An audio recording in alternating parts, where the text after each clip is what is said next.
statute. Okay, just one moment here. She's typing. Hold on, council, just one moment. I pulled up 125.526, so please pull it up.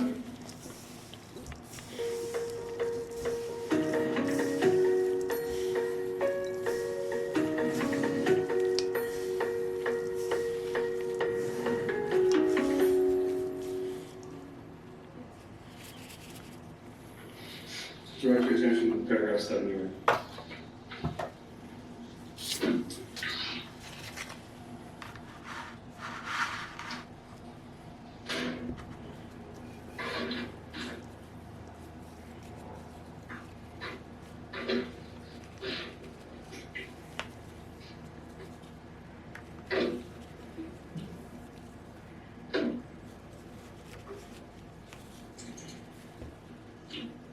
It's actually paragraph Hold 7. on, council, just one moment.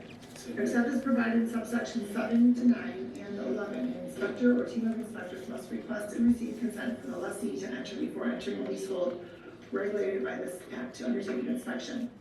So we'll read 7, 8, 9, and 11. 7, the owner of a leasehold shall notify the lessee of the enforcing agency's request to inspect a leasehold, shall make a good faith effort to obtain the lessee's consent for inspection, and if the owner obtains the lessee's consent for inspection, shall arrange to address the issue of the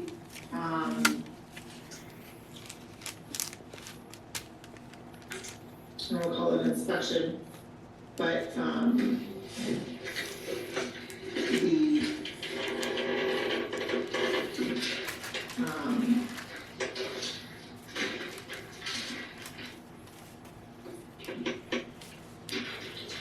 I don't know what I want to call it, Mr. Branson's ability to look at the property as far as what maybe needed to be done or whatnot, so that was on the top, we'll address that as well. Okay, so,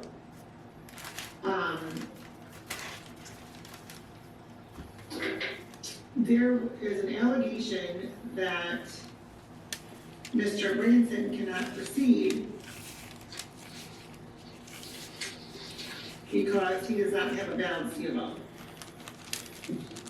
Ms. Collins, in her motion, references a specific paragraph that would not allow Mr. Branson to continue.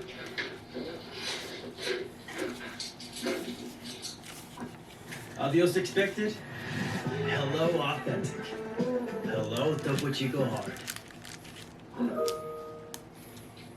Now, item 7 on the complaint states the plaintiff declares that this residential property was kept fit for the use intended, has been kept in reasonable repair during the term of the lease or license, and is in compliance with the applicable state and local health and safety laws. Okay. Any defects in the statement must be explained below, and then it says the disrepair or violation was caused by a tenant's willful or irresponsible conduct or lack of control.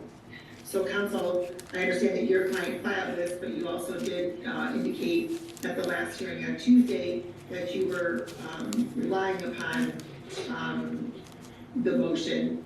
And so what part of that would require this court to dismiss this action? Your Honor, this action must be dismissed,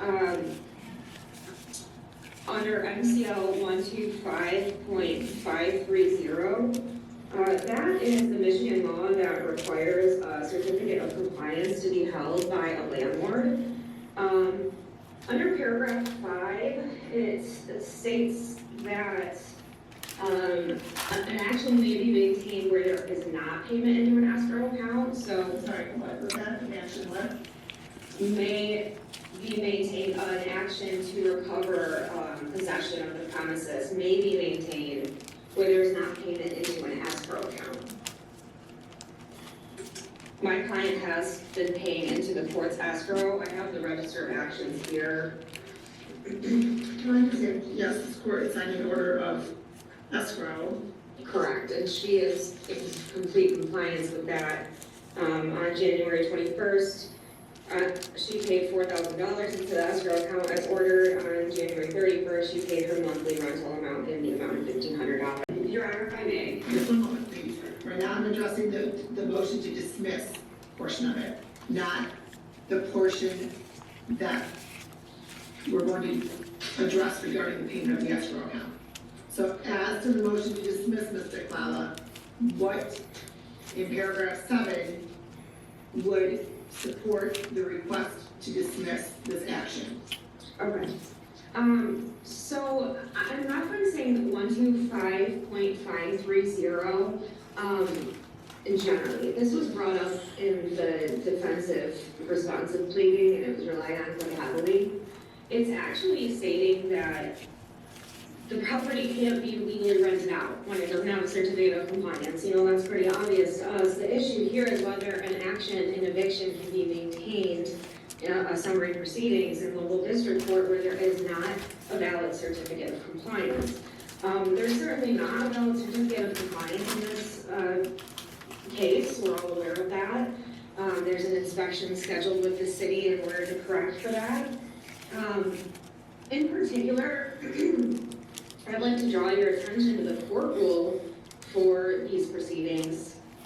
In a lease, rent, or cause to be occupied a rental dwelling or rental unit unless there's a valid certificate of compliance. Okay, so does that fall under state and local health and safety law? Yes, it does. Okay, how does that fall under there? Because that seems to me to be an ordinance that the city can then enforce against Mr. Branson. Absolutely, Your Honor.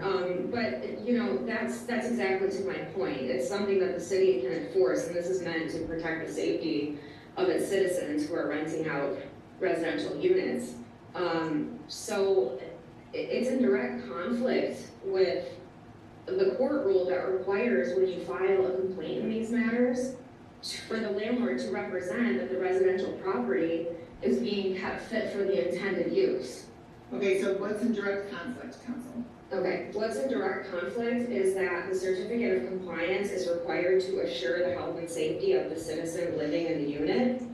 So in order to file a complaint and represent that it was kept fit for residential use, not only is it required under local law for the city of Wyandotte under section 181.02, but also under the court rule for filing these actions, the complaint must allege that the premises is kept fit for the intended use and it's in reasonable repair.